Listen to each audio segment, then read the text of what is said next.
আসসালামু আলাইকুম। আমি অ্যাডভোকেট চৌধুরী ফাহাদ আছি আপনাদের সাথে।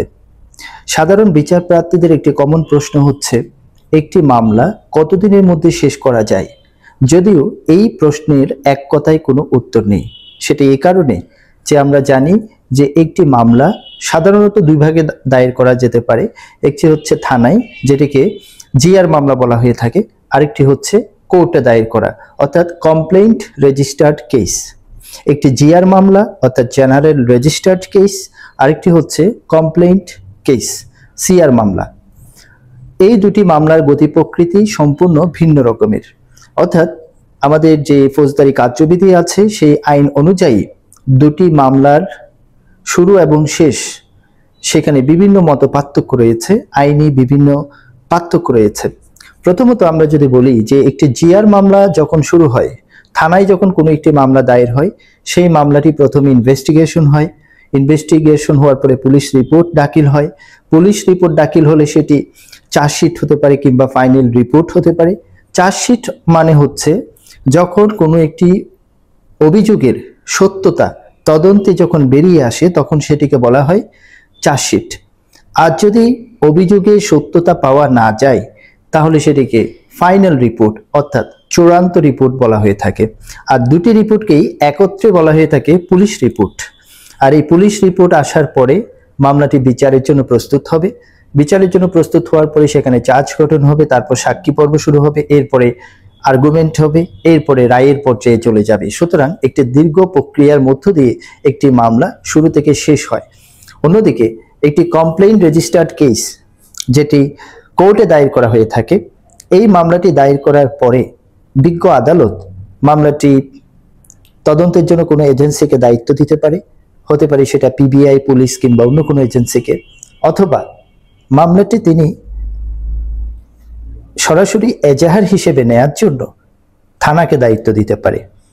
সেই ক্ষেত্রে জিআর মামলা যেভাবে পরিচালিত হবে, যদি মামলাটি এজাহার হিসেবে নেয়ার জন্য নির্দেশ দেওয়া হয় তখন সেটি সাধারণ জিআর মামলা যেভাবে চলে সেভাবেই চলবে। অথবা তদন্ত রিপোর্ট আসার পরে আদালত কোনো একটি ব্যবস্থা নিয়ে থাকেন আইনি, হতে পারে সেটা আসামিকে সমন দিতে পারে কিংবা গ্রেপ্তারি পরোয়ানা ইস্যু করতে পারে।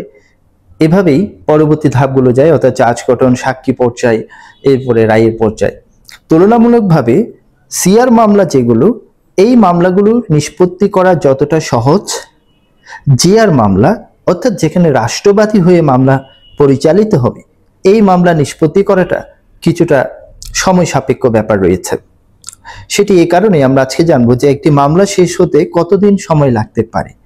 একটি মামলা অনেক সময় দেখা যায় খুব দ্রুত শেষ হতে পারে, আবার অনেক সময় দেখা যায় দীর্ঘ একটি সময় লেগে যেতে পারে। তো প্রথমেই আমরা আজকে জানবো জিআর মামলা নিয়ে। জিআর মামলা যখন শুরু হয়, যখন একটি মামলা থানায় দায়ের করা হয়, দেখা যাচ্ছে সেটি একটি মারামারি মামলা কিংবা একটি হত্যা মামলা কিংবা ডাকাতির মামলা, তখন দেখা যাচ্ছে একটি মামলাতে 10 জন আসামি করা হয়েছে। মামলা তদন্তকারী কর্মকর্তা পুলিশ রিপোর্ট দাখিল করেছেন, অর্থাৎ চার্জশিট দাখিল করেছেন।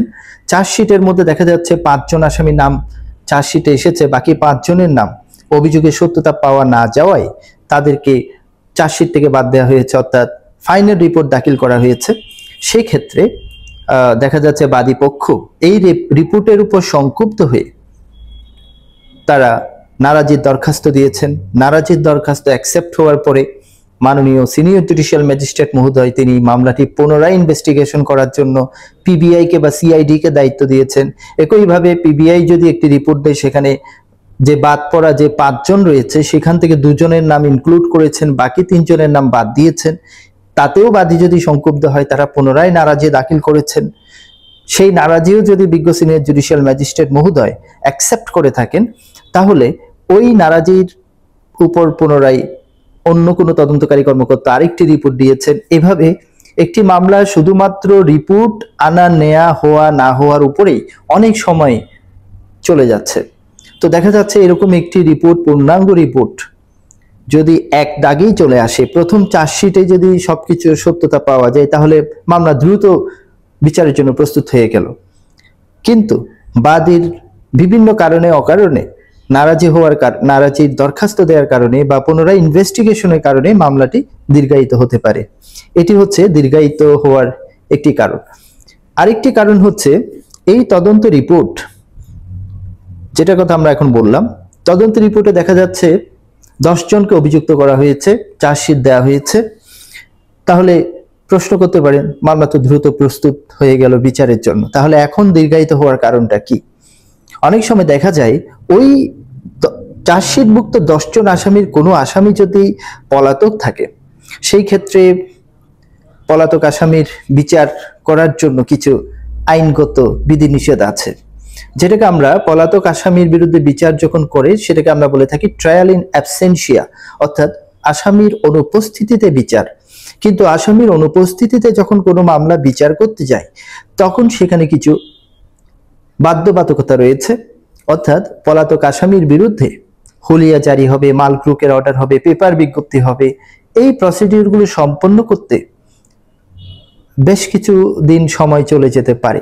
আদালতে তারিখ পরে একটি মামলার গড়পড়তা যেরকম তারিখ পরে 3 মাস পরে বা 1 মাস পরে দেখা যাচ্ছে মালক্রুকের অর্ডার সেটি জারি হয়নি, হুলিয়া জারি সেটি জারি হয়ে ফেরত আসেনি, কিংবা পেপার বিজ্ঞপ্তি অর্ডার হলো কিন্তু সেগুলো বাস্তবায়ন করতে বিভিন্ন জটিলতায় সময় ক্ষেপণ হচ্ছে। এভাবে দেখা যায় যে একটি মামলা চার্জশিট হওয়ার পরেও আসামি পলাতক থাকার কারণে সেটি 1 বছর বা 2 বছর দেরি হতে পারে। একটি হত্যা মামলা, সেখানে দেখা যাচ্ছে পলাতক আসামি দীর্ঘদিন পলাতক থাকায় আইনি যে বাধ্যবাধকতাগুলো রয়েছে সেগুলো সম্পন্ন করে বিচারের জন্য যখন জেলা ও দায়রা জজ আদালতে বদলি করতে গিয়ে এই সময়টা ল্যাপস হচ্ছে, সেই ক্ষেত্রে সময় ক্ষেপণ হতে পারে। ধরে নিলাম 10 জন আসামি, যারা চার্জশিটভুক্ত আসামি সকলেই উপস্থিত, সকলেই হাজতে গিয়েছে এবং জামিনে মুক্তি লাভ করেছে, সবাই আইনের আওতার মধ্যে চলে এসছে। তখন সেই ক্ষেত্রে পুলিশ রিপোর্ট আসার পরে সেটি অ্যাকসেপ্ট হওয়ার পরে দ্রুত বিচারের জন্য বিচারিক আদালতে, অর্থাৎ সংশ্লিষ্ট মামলার বিচার করা যে এখতিয়ার সম্পন্ন আদালতে, অর্থাৎ হত্যা মামলার ক্ষেত্রে দায়রা জজ আদালতে, 326 বা 307 ধারার মামলার ক্ষেত্রে চিফ জুডিশিয়াল ম্যাজিস্ট্রেট আদালতে মামলাগুলো বদলি হয়ে যায়। তখনই মামলার বিচার কার্যক্রম শুরু হয়। যদি কোনো আসামি পলাতক না থাকে তাহলে আমরা দেখতে পাচ্ছি মামলাটি দ্রুত বিচারের জন্য বদলি হয়ে যাচ্ছে। যখনই দ্রুত বিচারের জন্য বদলি হচ্ছে তখনই মামলাটি দ্রুত নিষ্পত্তি করার একটা প্রক্রিয়া শুরু হলো। তারপরে বদলি প্রক্রিয়া হচ্ছে বিচারের জন্য যখন বদলি হবে সেখানে মামলাটি চার্জ গঠনের জন্য দিন থাকবে, অর্থাৎ অভিযুক্ত আসামির বিরুদ্ধে চার্জ গঠনের পরবর্তী পর্যায়ে হচ্ছে সাক্ষ্য গ্রহণ পর্যায়। এখানেও মামলার দীর্ঘায়িত হওয়ার কিছু সম্ভাবনা রয়েছে।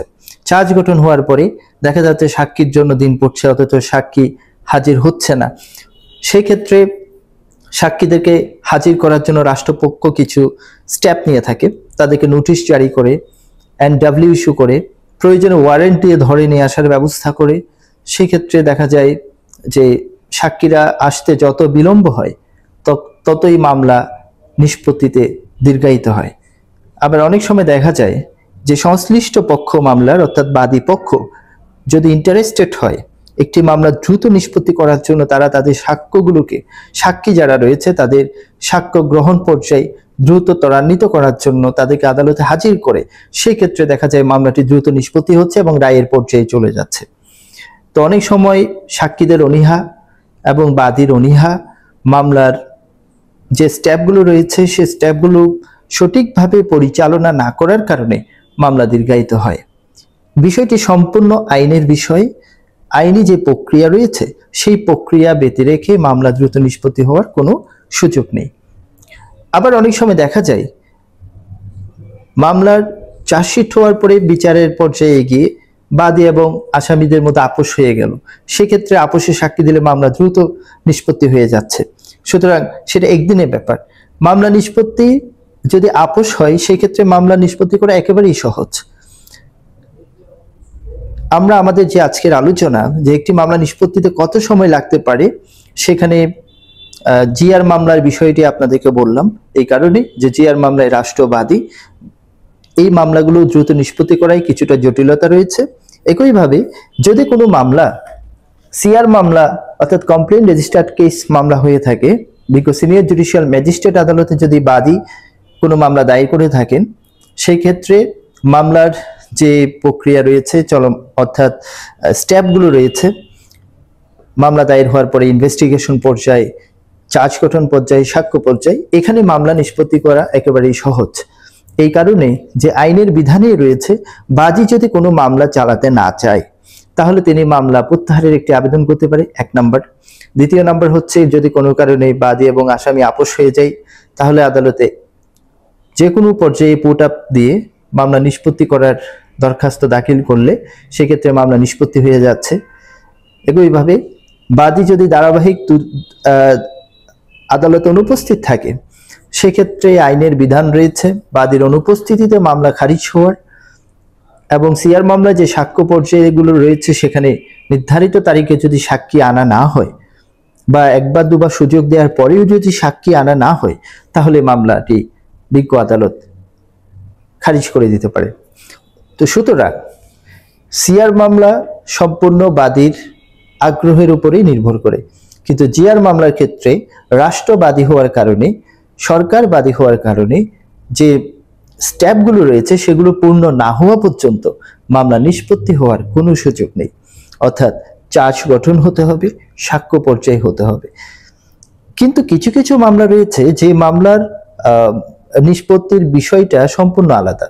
অর্থাৎ নারী ও শিশু নির্যাতন দমন ট্রাইব্যুনালের মামলা, মাদক দ্রব্য নিয়ন্ত্রণ আইনের ট্রাইব্যুনালের মামলা, এই মামলাগুলো কিভাবে নিষ্পত্তি হবে, এই মামলাগুলো নিষ্পত্তি হওয়ার প্রক্রিয়াটি কি, অর্থাৎ কতদিনের মধ্যে মামলা শেষ করা যাবে, এই ব্যাপারে আমরা পরবর্তী এপিসোডে আলোচনা করব। আজকে যে আলোচনাটি করেছি সেটি হচ্ছে, একটি মামলা কতদিনের মধ্যে শেষ হবে এটি এক কথায় কোনো উত্তর নেই।